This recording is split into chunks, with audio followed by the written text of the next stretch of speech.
Salam damai sejahtera saudara-saudariku terkasih dalam Kristus Yesus. Belum lama ini kami sekeluarga pergi mengunjungi anak sulung kami yang tinggal dan bekerja di luar negeri. Selama 2-3 minggu pertama kami masih sangat excited karena menikmati kebersamaan dengan putri sulung kami yang selama pandemi kami tidak dapat berjumpa. Kami datang pada hari semua orang sudah diperbolehkan untuk tidak menggunakan masker. Makan di restoran pun sudah diperbolehkan, namun dengan kapasitas yang masih terkontrol.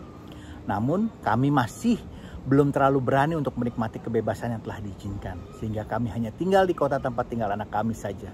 Rekreasi pun hanya ke kota kecil terdekat, itu pun hanya untuk menikmati kegiatan di luar rumah, seperti hiking atau hal-hal yang serupa. Kami sadar akan ancaman bahaya COVID-19 ini belum selesai. Mengingat saat itu varian Delta sedang menggila di Jakarta, kami pun memutuskan untuk memperpanjang keberadaan kami sampai waktu yang belum ditentukan. Sambil menunggu redanya badai varian Delta ini. Namun setelah sebulan lebih, kami mulai mengalami kebosanan yang luar biasa. Karena hanya tinggal di rumah saja dan bingung mau melakukan apa.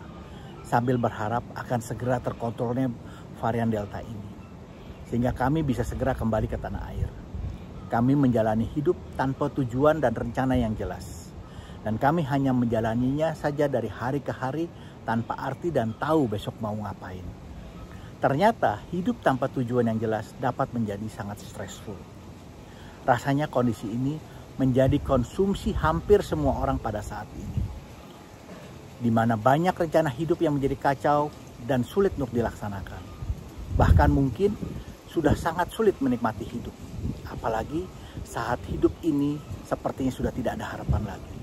Tentu akan sangat mengenaskan, seolah-olah dunia sudah akan runtuh. Di sini kami sadar, hidup kita perlu dimotivasi dengan harapan akan masa depan. Serta tujuan hidup yang jelas sehingga kita dapat menyusun rencana hidup kita dengan baik untuk mencapai tujuan tadi. Karena menjalani hidup tanpa harapan tentunya menjadi sangat berat. Paus Benedictus dalam ensikliknya Spe Salvi mengatakan, harapan akan masa depan yang akan datang akan membuat perbedaan di masa sekarang. Bukankah ini sejalan dengan 1 Korintus 13 ayat 13, iman, pengharapan, dan kasih. Demikian juga halnya seperti dikatakan dalam Roma 8 ayat 22-28. Semua makhluk sampai sekarang masih mengeluh. Bahkan kita semua yang telah menerima karunia sulung roh juga mengeluh dalam hati kita tentunya. Namun kita akan diselamatkan dalam pengharapan yang harus dinantikan dengan tekun. Sehingga juga Roma 8 ayat 28 kita tahu sekarang bahwa Allah turut bekerja dalam segala sesuatu untuk mendatangkan kebaikan bagi mereka yang mengasihi Dia. Yaitu mereka yang terpanggil sesuai dengan rencana Allah. Sekarang kita tahu kalau kita harus selalu memiliki pengharapan dalam Tuhan yang selalu harus dinantikan dengan tekun untuk dapat menjalani hidup dengan penuh sukacita. Sehingga dengan memiliki tujuan yang jelas, kita dapat menjalani hidup dengan nyaman, dapat melakukan perencanaan-perencanaan secara nyata, dan kiat-kiat apa yang perlu kita lakukan agar tujuan tadi dapat tercapai. Ingat, sebagai orang yang sudah berjumpa dengan Tuhan, kita perlu selalu mempergunakan waktu hidup kita untuk banyak kegiatan yang berguna, sesuai dengan rencana Allah, bukan menyia-nyiakan waktu kita untuk hal-hal yang kurang berguna, apalagi untuk hal-hal yang tidak jelas. Efesus 5 ayat 15-17 mengatakan, karena itu perhatikanlah dengan seksama bagaimana kamu hidup. Janganlah seperti orang bebal, tetapi seperti orang arif, dan pergunakanlah waktu yang ada, karena hari-hari ini jahat. Sebab itu janganlah kamu bodoh, tetapi usahakanlah supaya kamu mengerti kehendak Tuhan. Tuhan menciptakan kita semua manusia bukan karena Dia membutuhkan kita untuk membantunya, juga bukan karena kehebatan kita, tapi Tuhan menciptakan kita karena Dia sangat mengasihi kita, dan Tuhan sudah mempunyai rencana yang jelas untuk setiap dari kita.